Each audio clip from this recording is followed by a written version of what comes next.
Good morning. I'm Susan Haney, and I'm glad to be with you this Thursday morning to tell you the story of Sarah, who is another woman from the Old Testament. Sarah, I'm sure you remember, is the wife of Abraham, and because she is the wife of Abraham, she's critical to the story of the entire Bible.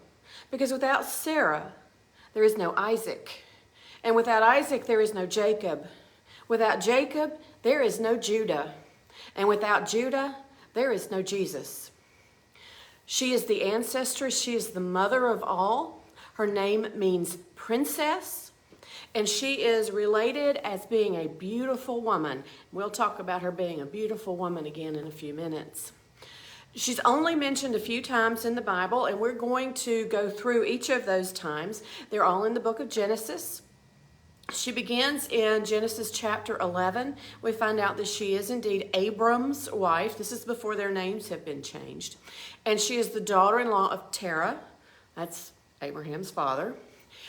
And I believe it's in chapter 11 that they tell us that she is beautiful.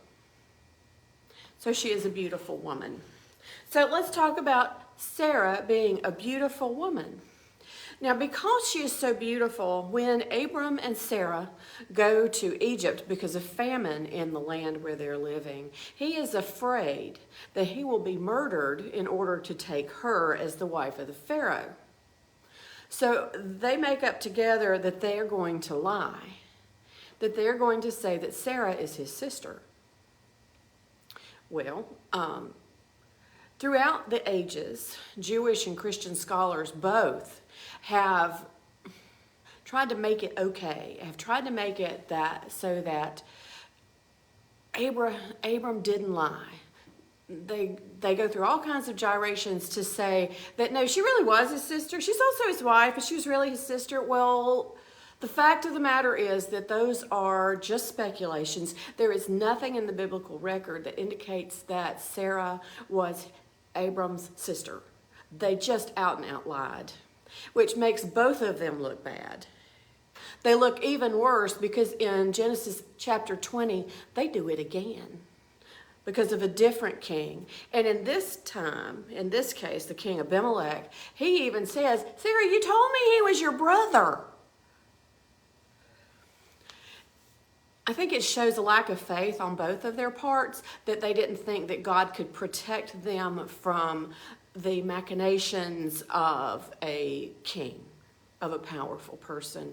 But neither of them comes out looking really nice in that situation. Frankly, I don't see Sarah looking like a trustworthy person ever.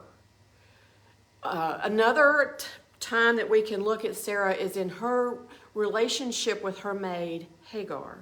Now, we talked about Hagar earlier and how when Hagar became pregnant by Abraham, which is what she was supposed to do, Sarah got angry with her because she said that Hagar acted like she was better. That she was better than Sarah because she was the one who was pregnant. She was proud that she was pregnant. Well, imagine that. She's done what you asked her to do, and she's proud of it, and now you're going to be mean to her. So mean to Hagar, in fact, that Hagar ran away. Fast forward to after Isaac is born. This is about chapter 21 or 22. And there's a feast because Isaac is being weaned. And she sees Hagar's son Ishmael playing with Isaac. And here again, she comes off as this witchy woman who says, I'm not having my little boy play with him. Abraham, you got to get rid of Hagar and Ishmael. And he does. So she's a difficult woman. She might be beautiful. Well, I've known beautiful women who are difficult, haven't you? So she's difficult over Sarah. She lies. And yeah, we can say, well, he made her lie. Well, yeah, but she went along with it. The other time that we see Sarah in the biblical record is when God comes to Abram and changes his name and indicates that they will have a child. And Sarah is off in the women's tent listening, and she hears God tell Abraham that he'll be back next year about the same time and that Sarah will have a son. Sarah laughs.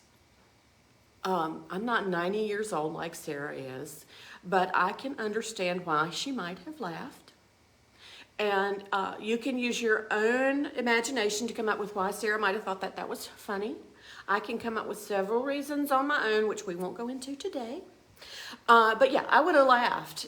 And there's a reason why young people have babies. It's because young people have energy and young people have patience. And I find that the older I get, the less energy and less patience I have to deal with children.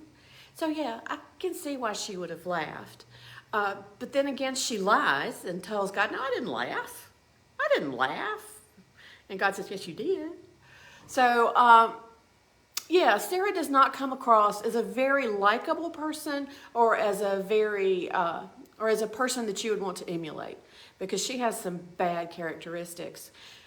But you know what? If you go and you look at a lot of those folks who are in the Old Testament and in the New Testament, they are not perfect. They are far from perfect. In fact, they're a whole lot more like you and me. And they do what is expedient, what makes the most sense, and what will get them out of trouble. And that's all that Sarah and Abraham did. I don't know about you, but it gives me hope that these people who are human and who make mistakes just like I do can be used by God and can be part of the most important story that's ever been told. Thank you for joining me here today while we've talked about Sarah, the mother of promise, and I will look forward to seeing you again on next Thursday, where we'll talk about another woman from the Old Testament. Thank you. I hope you have a great afternoon. Bye-bye.